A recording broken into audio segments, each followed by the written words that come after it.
자, 여러분 평안하셨는지요? 오늘 비가 왔습니다. 봄비가 내렸습니다. 우리 마음도 은혜의 비가 항상 이렇게 촉촉하게 적셔지기를 또 소망합니다. 오늘은 칼빈주의 조엘 비키의 칼빈주의고요. 페이지는 347페이지 성화 교리의 실천이란 주제로 말씀을 전하고자 합니다. 우리가 지난주에 청교도의 성화에 대해서 한번 배웠고, 오늘 그 성화교리에서 쭉 이어서 성화교리의 실천이라는 주제로 말씀을 전해볼까 합니다. 지난주 우리가 성화교리에 대해서 배웠던 것 중에 중요한 요지가 뭐였냐면, 성화의 주체는 누구냐면 바로 성령님, 즉 하나님이시다라는 거예요. 그러니까 성화라고 하면 일반적으로 성도가, 구원받은 성도가 이제 스스로 어떤 이제 죄와 싸우면서 또 성화의 과정을 겪어가는 주체가 된다고 착각할 수도 있는데, 성화의 주체는 바로 하나님이시다라는 거죠. 우리 구원의 모든 주체는 하나님이신 거죠, 결국. 그래서 하이델베르크 요리문답에 보면 이 예수 그리스도의 보혈의 그 구속의 은혜로 우리가 죄사함을 받은 사람들은 반드시 그 죄사함 역시 하나님의 은혜, 하나님의 주권이라면 그 죄사함 받은 자들은 반드시 그 성화로 귀결이 되죠. 그래서 열매가 없는 나무는 아니죠. 나무는 열매로 봐서 안다시피 구원받은 사람들은 참된 이 성화의 열매들이 맺힌다라는 것을 또 우리가 배웠습니다. 그런데 이 성화라는 것은 결국 착한 행실이죠. 근데 이 착한 행실이라는 것이 우리 인간 본성에서 나타나는 것이 아니기 때문에 구원받은 죄인은 이 성화의 열매를 자기 내부에서 보면서 이것이 내 믿음의 확증이다 라는 것을 알 수 있다. 이렇게 해도 우리가 하이델베르크를 통해서 또 지난 시간 통해서 이 성화교리를 살펴봤고요. 오늘은 조금 더 구체적으로 성화교리의 실천이라는 주제로 말씀 전할 때, 이 성화교리가 우리가 실생활에서 이 성도가 어떻게 성화교리를 실천해 나가는지에 대해서 좀 말씀을 전할 거고요. 아마 이게 오늘 다 못 전하고 다음 주도 아마 이렇게 쭉 이어서 전해야 될 것 같습니다. 자, 오늘 한번 말씀을 제가 읽으면서 함께 나눠보도록 하겠습니다. 앞장에서 우리는 성화교리에 대한 청교도 사상을 살펴보았습니다. 그렇다면 이제 청교도들이 붙잡고 이해한 성화교리를 그들이 어떻게 실천에 옮겼는지를 고찰하는 것은 매우 중요합니다. 오늘부터 나눌 것은 이제 청교도들이 성화교리를 실천적인 방법으로 어떻게 활용했는지에 대해서 나오는 겁니다. 우선 아주 간략하게 대답하자면 그들은 은혜의 방편을 부지런히 사용함으로써 성화교리를 삶에서 실제로 실천했습니다. 가장 중요한 포인트, 핵심입니다. 은혜의 방편이라 그랬죠. 은혜의 방편, 은혜의 수단이라고도 말하는, 바로 은혜의 수단이 뭡니까? 은혜의 방편은 말씀, 그리고 성례죠. 그리고 여기서 더 붙인다면 기도, 또 찬미, 또 성도의 교제를 나눌 수 있으니까 성경 말씀뿐 아니라 예배, 성경 공부, 말씀 묵상, 또 찬미는 시편을 얘기하고요. 성도의 교제 역시 말씀을 토대로 한 교제가 나타나는 거고, 기도도 말씀을 중심으로 한 기도이기 때문에 이 은혜의 방편은 말씀이 중심이 되는 거예요. 그래서 이 말씀을 가지고 부지런히 사용함으로써 성화교리를 실천해 간다는 거예요. 너무나 상투적인 말씀, 너무 잘 아는 말씀인데 사실 이게 정말 포인트고 중요합니다. 날마다 말씀을 통해서 우리가 그 빛의 조명을 받아야지만 실질적인 성화가 일어나요. 사람은 겉사람의 소욕과 속사람의 소욕, 이 둘이 대적하기 때문에 결국 둘 중에 하나로 귀결됩니다. 우리가 말씀을 사랑하지 않으면 그만큼 우리는 세상을 사랑할 수밖에 없고요. 말씀을 사랑한다면 말씀을 읽고 말씀을 묵상하고 이 은혜의 방편을 사용한 만큼 우리는 세상과 멀리 떨어져서 하나님께 가까워지는 거예요. 아주 확실합니다. 그러니까 더 많이, 더 부지런히, 더 최대한 은혜의 수단, 은혜의 방편을 여러분들이 부지런히 그것을 실천해야 된다는 거죠. 그들은 성화를 경험한 그리스도인들이 여호와를 두려워하는 마음으로 성숙한 거룩에 이르기 위해서 육체와 영혼의 부정함을 정결하게 씻고 반드시 하나님을 더욱 닮아가기 위해 분투하는 사람들이라고 믿었습니다. 청교도들에게 이것은 매일의 삶에 있어서 몇 가지 중대한 의미를 가지고 있었습니다. 자, 청교도들의 성화 실천적인 내용을 좀 더 말씀드릴게요. 첫 번째는 삼위일체 하나님을 닮아가려는 노력. 청교도들은 성화의 실천적인 방법으로 삼위일체 하나님을 닮아가는 노력을 했어요. 우리가 아침마다 말씀 묵상하죠. 청교도 말씀 묵상도 하나님의 속성, 인간의 속성, 그리스도의 복음 이렇게 나눠서 그분의 속성, 그리스도의 얼굴에 나타난 하나님의 영광의 빛 이런 것들을 우리가 계속해서 조명받는 것을 훈련하는 거예요. 바로 이 얘기죠. 성화의 첫 번째 요소는 삼위일체 하나님을 닮아가는 것입니다. 그리스도의 형상으로 닮아간다 그러죠. 이것은 특히 아래와 같은 몇 가지 일과 관련이 되었습니다. 첫 번째는 좀 더 구체적으로 말씀드려서 성부 하나님의 성품 닮아가기라고 할 수 있어요. 성품 닮아가기. 하나님의 속성을 우리가 묵상하는 거죠. 사도 베드로는 자신의 첫 번째 편지에서 레위기 11장 44절 첫 번째 편지가 뭡니까? 베드로전서죠. 레위기 11장 44절에 기록된 하나님의 명령을 인용하여 내가 거룩하니 너희도 거룩할지어다 이렇게 말을 하죠. 하나님의 속성, 하나님의 공유적 속성 중에 가장 먼저 된 것이 거룩성이죠. 예. 하나님은 우리에게 거룩하심을 요구하십니다. 하나님의 거룩은 우리가 거룩한 삶을 살아야 하는 가장 근본적인 이유가 됩니다. 그러니까 우리가 하나님의 성품을 담는 거예요. 속성을 담는다고 했을 때는 그분의 거룩하심을 닮아간다는 거죠. 우리는 의와 진실함에 있어서 반드시 하늘에 계신 하나님 아버지를 닮아가야 해요. 이 의와 진실함, 그게 바로 거룩이죠. 성령 안에서 우리는 하나님의 말씀을 통하여 하나님을 따라 생각해야 하며 하나님과 같은 마음을 품고 하나님께서 우리에게 원하시는 대로 행해야 합니다. 성령 안에서 하는 거예요. 성령이 우리에게 이런 마음을 주시기 때문에 그리하기에 스테판 차녹은 이렇게 지적합니다. 정결한 영으로 하나님과 대화하고 그분을 본받는 삶을 살고자 하면서도 우리는 많은 부분에 있어서 높은 경탄과 생생한 표현 그리고 그분을 위한 위대한 섬김을 통하여 하나님을 영화롭게 하지는 않는다. 이게 무슨 말씀이냐면 정결한 영으로 우리가 하나님을 닮아가는 속사람 이 정결한 영으로 하나님과 대화하고 그분을 본받는 삶을 살고자 하죠. 우리가 이 속사람은 그것을 원해요. 이 속사람은 그러나 살고자 하면서도 여기서 우리는 겉사람의 소유이죠. 많은 부분에 있어서 높은 경탄과 생생한 표현 그리고 그분을 위한 위대한 섬김을 통하여 하나님을 영화롭게 하지 않는 거예요. 하나님을 영화롭게 하는 것이 성화의 열매인데 우리가 거기까지는 잘하지 못하고 있다는 것을 말하고 있는 거죠. 그래서 우리는 더욱더 하나님의 말씀을 묵상함으로 그분의 속성, 특히 거룩성을 추구하여 이 하나님을 영화롭게 하는 데까지 성화되어야 가야 합니다. 두 번째, 그리스도의 형상 닮아가기. 이것도 같은 표현이에요. 그리스도의 형상 닮아가기, 하나님의 속성, 하나님의 성품 닮아가기. 큰 차이가 없어요, 사실은. 자, 그리스도의 형상 닮아간다는 것은 너희 안에 이 마음을 품으라. 곧 그리스도 예수의 마음이니 그는 근본 하나님의 본체시나 하나님과 동등됨을 취할 것으로 여기지 아니하시고 오히려 자기를 비어 종의 형체를 가지사 사람들과 같이 되셨고 사람의 모양으로 나타나사 자기를 낮추시고 죽기까지 복종하셨으니 곧 십자가의 죽으심이라 했죠. 자, 이 바울이 선포한 이 말씀이 바로 그리스도의 형상을 닮아가는 거예요. 그리스도의 마음을 닮아가는 거죠. 그리스도의 마음은 겸손이에요.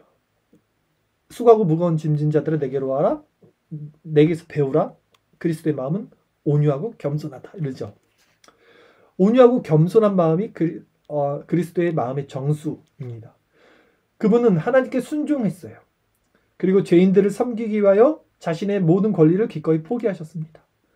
바울은 거룩하게 되기를 원한다면 그분의 겸손 안에서 그리스도를 닮아가라고 말을 합니다.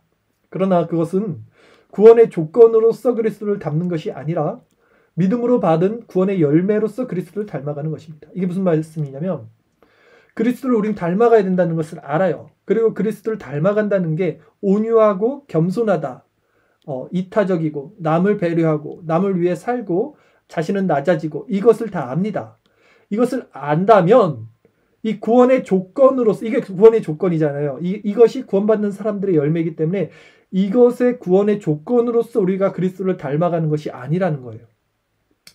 오직 믿음으로 받은 구원의 열매로서 그리스도를 닮아가는 거예요. 예, 그러니까 이 성화의 주체가 하나님이고 성령님이고 이것은 내가 율법적이거나 행위적으로 행하는 것이 아니라 그리스도가 내 안에 맺는 그분의 열매로 말미암아 발현돼서 외부로 바깥으로 나가는 실천적인 성화라는 말씀을 조엘 비키가 하는 것입니다. 자, 이 점에 있어서 우리는 성장하기 위하여 반드시 그리스도를 바라봐야 합니다. 저는 이 말을 가장 중요시 여기고 싶어요. 성장, 믿음의 장성한 분량까지 자라나야 돼요. 지각을 사용할 수 있을 딱딱한 음식을 먹을 수 있을. 그런데 가장 중요한 것은 뭡니까? 그리스도를 바라본다는 거예요.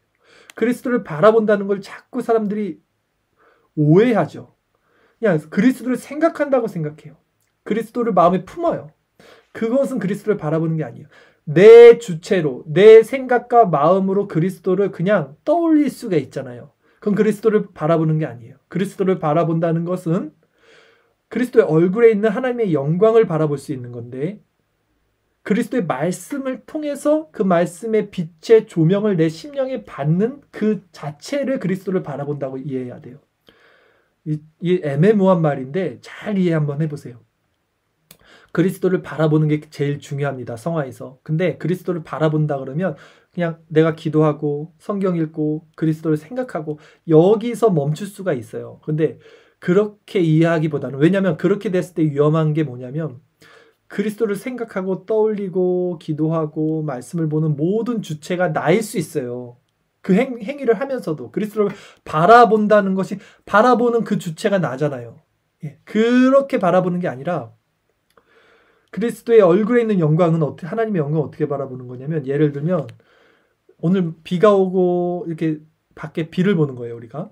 그리고 나뭇잎도 이렇게 보고 자연을 보면서 거기에 있는 하나님의 속성, 그냥 그 있는 그대로의 하나님의 빛, 그 필터 없이, 내가 주체가 된 필터 없이 그 그냥 계시된 자연을 통해서 내가 이 자연이 참 예쁘다, 이 빗줄기가 하나님의 은혜구나, 이렇게 거기에 무슨 내 거를 가미하는 게 아니에요. 내 자꾸 생각, 사고 이런 것들 가미하지 말고 순수하게 받아들여서 그것을 통해서 하나님의 속성을 우리가 그냥 쭉 받아들이듯이, 마찬가지로 그리스도를 바라본다는 것은 말씀, 그리스도의 얼굴이라는 그 말씀을 통해서 거기에 어떤 걸 가미시키는 게 아닙니다. 내 생각, 내가 이미 가지고 있던 그 어떤 것들을 가미하는 게 아니라 그 말씀 자체에서 온전히 나오는 그 빛의 조명을 심령에 받는 것.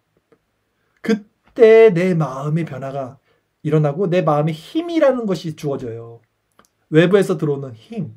그 밝은 빛으로 어둠이 사라지고 새로운 관점이 생기고 새로운 힘이 내 안에서 주어지는 거예요. 그게 그리스도를 바라본다는 거예요.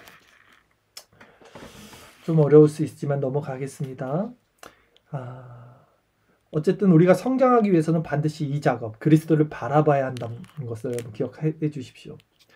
왜냐하면 그리스도께서 거룩의 원천이며 길이시기 때문입니다. 이게 그거예요.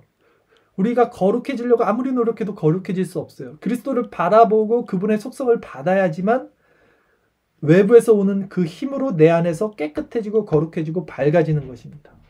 청교도들은 바로 이 길 안에서 절뚝거리며 가는 것이 이 길 밖에서 달려가는 것보다 훨씬 더 낫다고 말했던 어거스틴의 충고를 받아들였다. 이렇게 써요.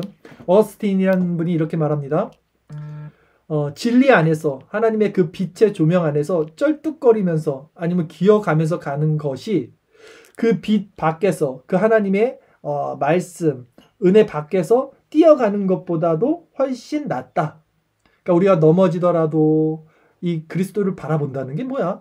이해를 못하더라도, 그렇더라도 말씀을 보고 기도를 드리고 은혜의 수단을 계속해서 부지런히 우리가 수용하고 받아들이는 것이 우리의 신앙생활과 우리 삶에 너무나 유익하다는 말씀입니다, 여러분. 그러니까 절대 포기하지 말고 하나님과 끝까지 부지런히 동행을 하시라는 말씀입니다. 존 칼빈은 반드시 성화의 모범으로서 그리스도를 따라야 하며 그분을 닮기 위하여 은혜를 삼아야 한다고 가르쳤습니다. 그러므로 우리는 우리가 만나는 모든 상황 속에서 그리스도라면 어떻게 생각하고 말씀하고 행동하셨을까라는 질문을 해봐야 돼요. 이런 것 굉장히 유익하겠죠? 어떤 일이 일어납니다. 사람과의 관계가 틀어졌거나 내 감정이 올라오거나 했을 때 주체가 내가 되지 않기 위해서 우리가 할 수 있는 방법은 하나님이었으면, 아니 예수님이었으면 또 어떻게 하셨을까? 우리가 예수님의 속성을 많이 알면 알수록 그분이라면 어떻게 하셨을까? 그분의 성품이 우리 안에서 감지가 될 거 아닙니까? 그런 관점에서 우리 자신의 행동을 이렇게 뭐랄까 균형을 좀 잡고 했으면 좋겠다 생각이 듭니다. 오늘 좀 피곤한 것 같아요. 말이 제대로 안 나오고 있어요. 자, 어쨌든 그리고 나서 거룩을 위하여 그분을 신뢰해야 합니다. 그리스도께서는 결코 당신을 실망시키지 않으실 것입니다. 하나님 우리를 실망시키지 않으십니다. 예수님도 우리를 절대로 실망시키지 않으십니다. 그리스도는 헤아릴 수 없이 깊은 구원의 샘물이시다. 아멘. 그렇죠? 헤아릴 수 없어요. 그 깊은 은혜는. 그러므로 당신은 한없이 성장할 수 있는 가능성을 가지게 된다. 이것도 맞아요. 그리스도 안에서 성화는요. 깊고 넓고 넓어요. 더 풍성하고 더 풍성하고 더 풍성해요. 그래서 은혜가 굉장히 더 은혜가 더 깊어지게 되죠. 가늠할 수 없을 정도로 깊고 크고 풍성하다는 거예요. 그리스도 안에서의 성화는. 자, 당신은 절대로 그리스도의 거룩을 뛰어넘을 수 없습니다. 왜냐하면 그리스도께서는 그 누구와도 비교할 수 없는 거룩을 소유하고 계신 분이기 때문입니다. 우리가 그렇다 할지라도 더 깊고 넓고 풍성하게 성화의 과정을 겪는다 하더라도 그 그리스도에게 있는 그 거룩은 뛰어넘을 수가 없겠죠. 우리가 받게 되는 성화의 근원과 원천이 바로 그리스도이기 때문에 어떻게 그것을 뛰어넘겠습니까? 그 빛을 받아서 우리가 그것을 누리는 것인데, 그분은 거룩한 삶을 사셨습니다. 그분은 거룩한 공적을 소유하신 분이십니다.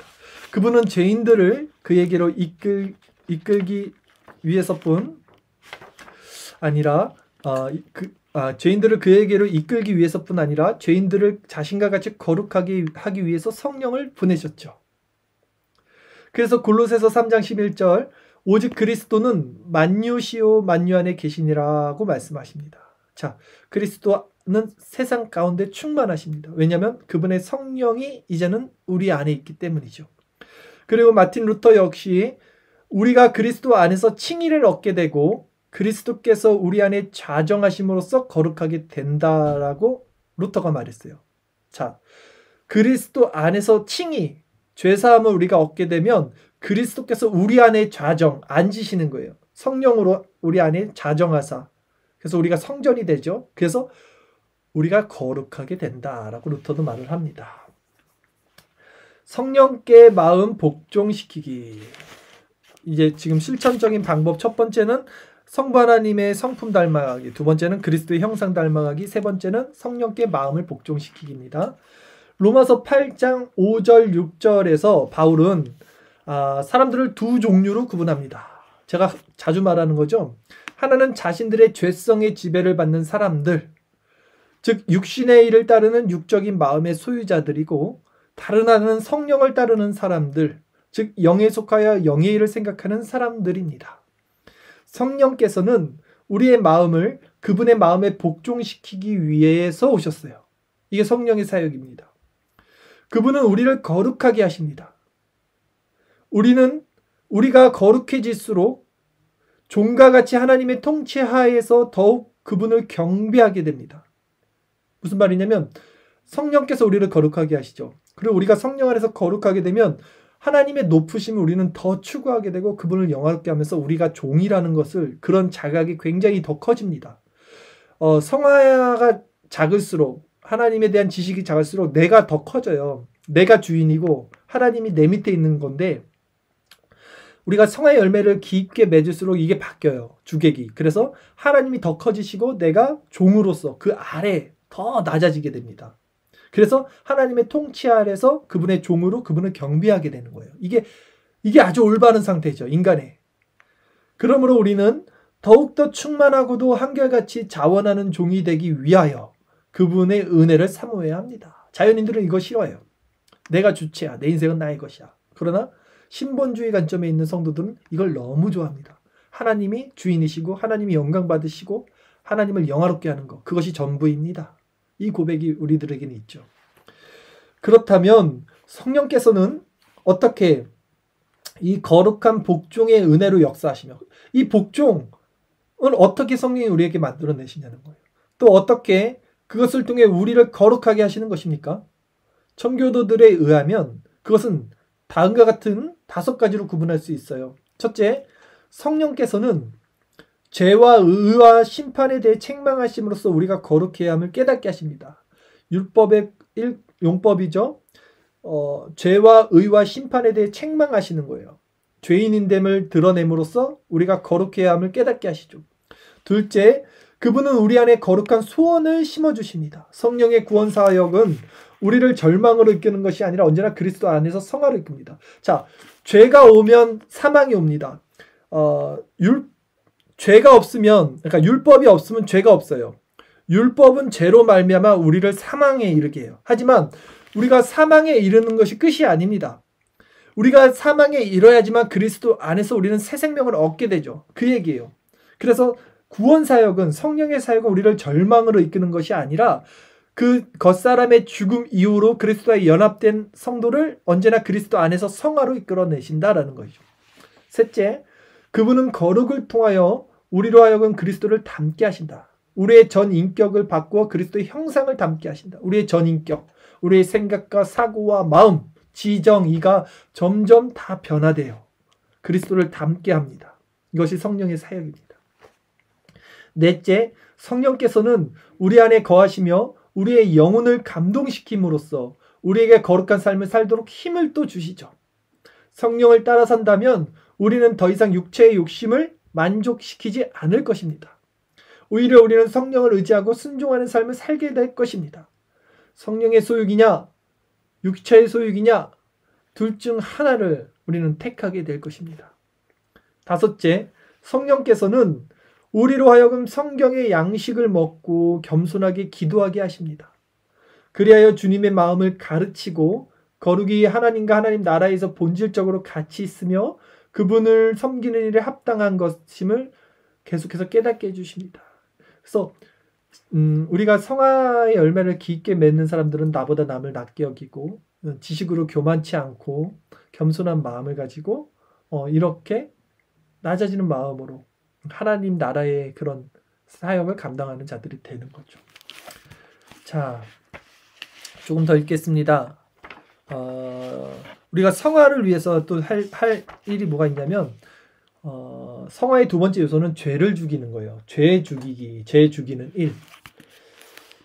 자, 죄 죽이기라고는 단어 자체가 이게 존 오웬이 한 말이잖아요. 존 오웬의 책인데 죄 죽이기라고는 단어가 조금은 오해의 소지가 있습니다. 왜냐하면 죄 죽이기의 주체가 인간이라는 느낌이 들어요. 뉘앙스 자체가 죄 죽이기.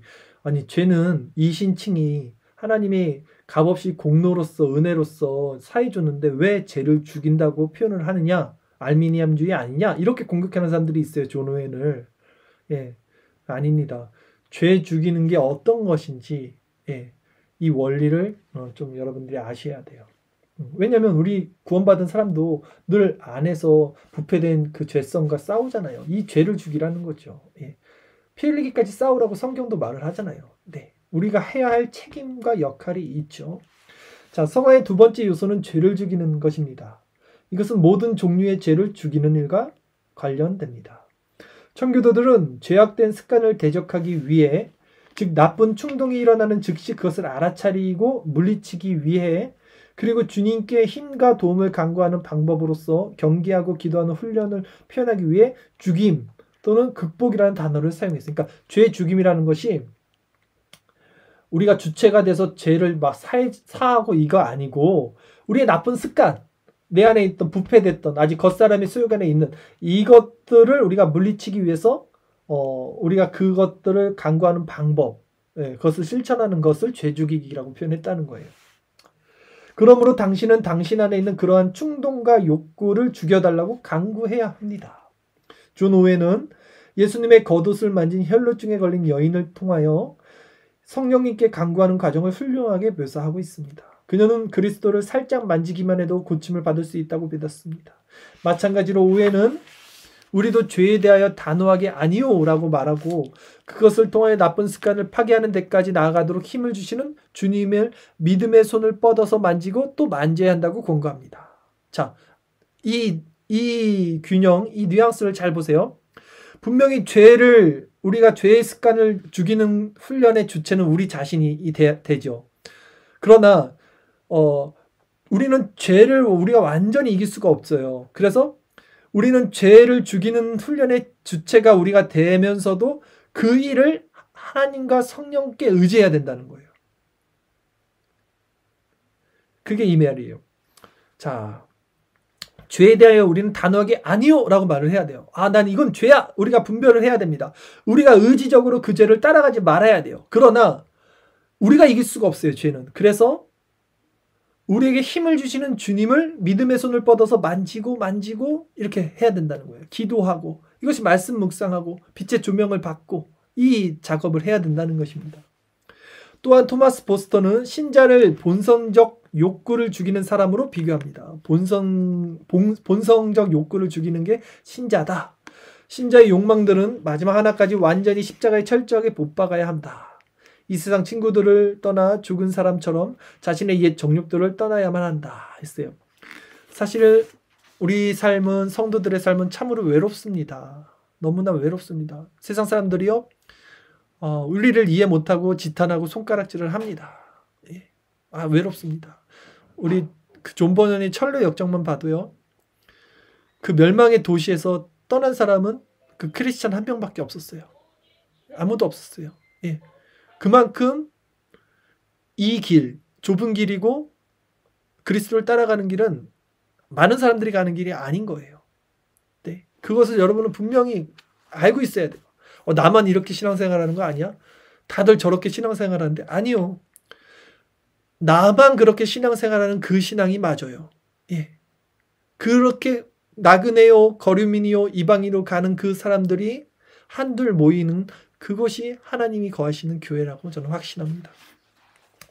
자, 마지막 세 번째, 하나님의 뜻 실천함으로 열망함. 성화의 세 번째 요소는요, 종종 소생이라고 불리는 것으로서 마음으로부터 하나님의 뜻을 행할 수 있도록 새롭게 살아나는 것을 의미합니다. 자, 이것은 십계명과 산상수훈과 서신서들의 윤리적 부분들을 순종하기 위한 좋은 습관들을 실행하고자 하나님의 힘을 구하는 것과 관계됩니다. 소생은 우리로 하여금 하나님께 더욱 분명히 반응하게 만듭니다. 이것은 마치 우리가 영적으로 더욱 생명력 있게 살아나는 것과 같습니다. 하나님을 향한 무반응이 영적 사망의 본질인 것처럼. 자, 하나님을 향한 무반응. 하나님의 말씀이 있어도 무반응이에요. 그 멸망의 도시 속에서 크리스찬이 아무리 가족들에게, 친구들에게 이 성은 멸망받을 거야 라고 말해도 무반응이에요. 아니 무슨 소리야, 다 여기서 살고 있는데, 다 우리 이렇게 하나님 믿고 있는데. 무반응. 이 무반응이 영적 사망의 본질입니다. 네.